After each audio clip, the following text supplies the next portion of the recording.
guess emphasizing that was maybe what paid dividends today? Well, I mean, we started emphasizing effort, really the day after we got here and the day after we got around these guys. I mean, that was the whole point of midnight maneuvers and some of the other exercises that we do as a football family to try to increase better effort, better finish, and more of a competitive advantage. At the end of the day, the argument could be made whether we put the best athletes per se out on the field. But one thing that we can control is how hard we play. So that's the whole premise behind effort and out competing our opponent. Coach Leach pulled some clips and some interviews that was done about Jerry Rice and showed it to the unit last night. The only thing and the biggest thing that he talked about was his effort. And, especially in the fourth quarter, when you think you can play hard, that's the time when you play even harder and you're able to out-compete your opponent. And if you ever listen to Coach Johnson talk, a lot of the things that he talked about, especially when Dallas was successful and he was winning the Super Bowls, were the effort and the character of a true warrior is how hard he plays. So I mean that's the that's the landmark that we're trying to get our program to. That's the standard that we're gonna have, and if it's good for one, it's good for us all. So I mean, there's a sign over my door saying I'm coaching or allowing it to happen. So, I can't get out there and play with them. I wish I could, but can't get out there and do that anymore. But I'm gonna give the maximum amount of effort that I can give myself on the sideline. Sure. And you mentioned a word in there I wanted to ask about, midnight maneuvers. Sorry, I don't even know what does. Everybody has their form of off-season conditioning, or their, some teams do it at 6 in the morning. We do ours at 10 in the evening because we figure, like today, you're gonna play some 7 o'clock games, so this is closer to the fourth quarter time as opposed to 5 or 6 o'clock in the morning. Sure. Dennis, what did Drew Loftus do this week to get into the rotation and get on the field? Drew, it wasn't really just this week was the week that he got his opportunity. Our trainers, I'm in the habit of losing the guy a week, so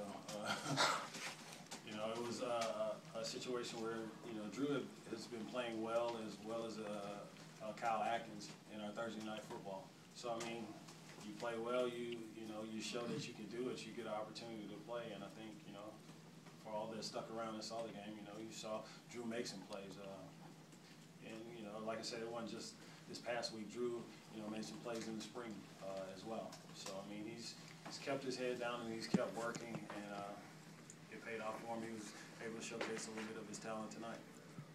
Dennis, you talked to us the other day about not knowing where the Marquise Wilson situation was going and not really knowing what to do. And now that he's left, is it just hey, move on from it, or I mean, how do you kind of feel about that?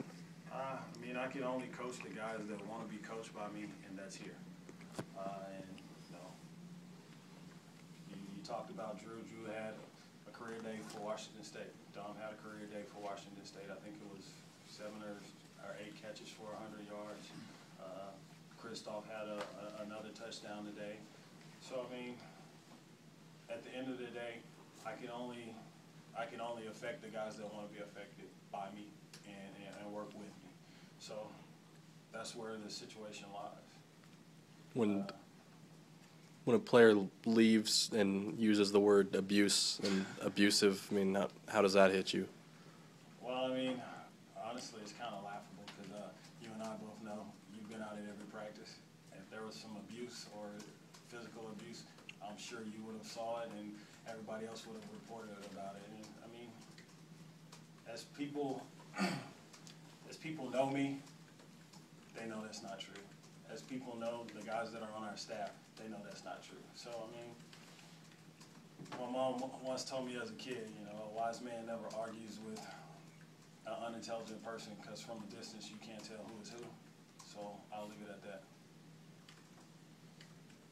Any other questions for Coach? Dennis, having said that though, do you feel in any way that you failed, just that you didn't connect with him and that this happened?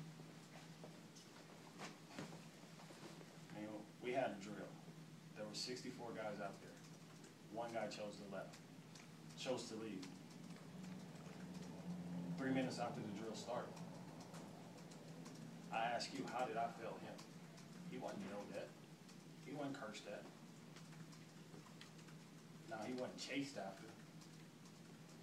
But I mean, there was the same 65 guys that you saw play out there today were the same people that was involved in that drill. I know you laughed it off a second ago, but personally, does it kind of hurt your feelings when someone kind of, I guess, lies about your actions like that? I mean, yeah, I'm human. I've invested a lot of time in this as well as the rest of the coaches on the staff. As I told some of the guys that asked me the question the other day, my players are like my kids. I spend more time with them than I do with my wife, which is probably upset that I'm up here doing this interview talking to you guys right now because I hadn't seen her since Thursday. But this is the business that I chose to involve myself in, and this is a part of it. You know, does it affect me? Does it hurt me? Yeah, I would be lying if I said it didn't, because, I mean, I got into this to make sure that everybody that I worked with was successful. Everybody. All right, thank you, guys.